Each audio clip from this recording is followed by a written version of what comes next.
Hello guys, barkanmu da sake saduwa a wannan tasha tamu ta Hausa FX. Kamar dai yace na gaya muku, insha Allah za mu soma course na price action. To Allah ya kawo mu. Insha Allah yau zan soma gaya muku wasu abubuwa da yawa wanda suka kunshi price action wanda za ku yi amfani da su sosai. Insha Allah za su yi muku amfani sosai. Za mu yi magana akan market structure, sannan za mu yi magana akan candlestick, sannan za mu yi magana akan chart pattern. Insha Allah ya ce mutum zai fahimta sosai.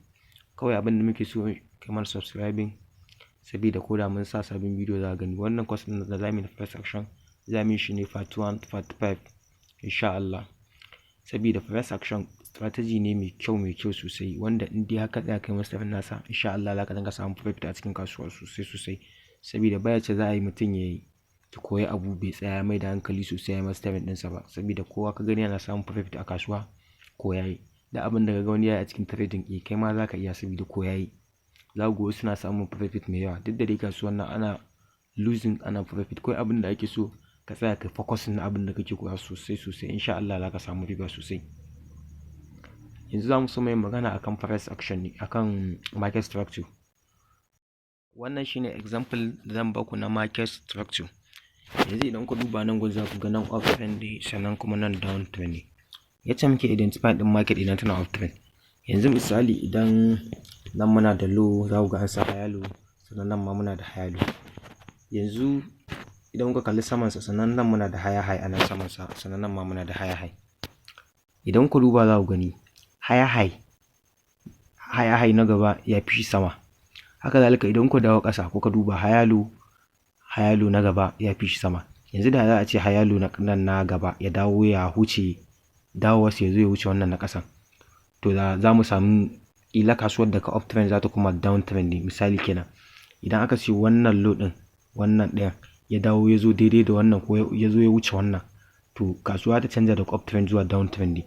Haka zalika muna so wannan high na farko a ce na biyu ya fi shi, high na farko a ce na biyu ya fi shi, to shine example uptrend kenan. Kasuwa ta dinga tafiya a uptrend kenan. Wannan shine example na farko da zan baku na uptrend, sai ku fuskanta sosai. Gashi nan kasuwa na ɗaya dinga fin na biyu. Shi kuma nan shine ake cewa uptrend kenan, a wannan downtrend kenan, kasuwa ƙasa biya kenan. Yanzu idan ku duba ga nan muna da high lower high, nan ma muna da lower high, nan muna da lower low, sannan nan ma muna da lower low. Yanzu idan ku duba lower low na farko, lower high na farko na biyu ya fi shi ƙasa. Haka zalika muna so na uku ma ya fi na biyu ƙasa. Haka zalika muna so na hudu ya zo ya fi na uku ƙasa. To wannan shine alamun kasuwa tana tafiya a downtrend din nan, ba canja za ta yi ba.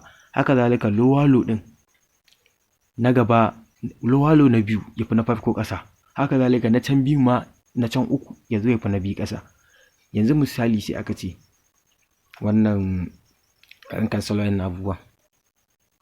Yanzu misali idan ku duba wannan sai aka ce wannan high ne ko lower high ne, to sai aka ce da market din ta zo haka sai nan high din ya zo ya zo na, to kun ga ya zo ya breaking din wannan level din. Ila daga nan kasuwa ta haka ta koma tafiya uptrend ne kenan ana. Example na da baku, da fatan dai kun fahimta nan. Sannan muna da sideways da yace zan nuna muku. Sideways movement kasuwa ce za ku ga tana tafiya a tsakanin ranging market. Kasuwa bata bada wani confirmation wanda za a shiga market ba. Yanzu idan ku duba nan sosai za ku gani kasuwa tana tafiya ne kamar tafiyar maciji haka. Kasuwa ta ki off kuma ta ki down, to wannan shi ake cewa sideways kenan. Yace za ka identify ɗin sideways idan ta yi breaking kenan. Misali yanzu muna so mu waiting kasuwar ta zo ta fasa wannan line haka, to idan ta fasa line din nan to muna tunanin kasuwar za ta yi down. Amma yanzu da a ce market din da ta to sai ta fasa ta yi sama, to muna expecting kasuwar za ta dan yi full back haka sai ta koma sama haka.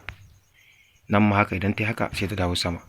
Shine idan kasuwa tana sideways jiran ta ake yi ta fitar da direction inda za ta tafi. Idan buy ne, idan ta zo ta fitar off ta sama, to kaga za mu nemi off kenan. Idan ta fitar ta ƙasa, ta zo ta fitar ta ƙasan nan, to kaga za mu nemi sell kenan. Idan ta zo ta fitar ta saman nan, sannan za mu nemi buy ne.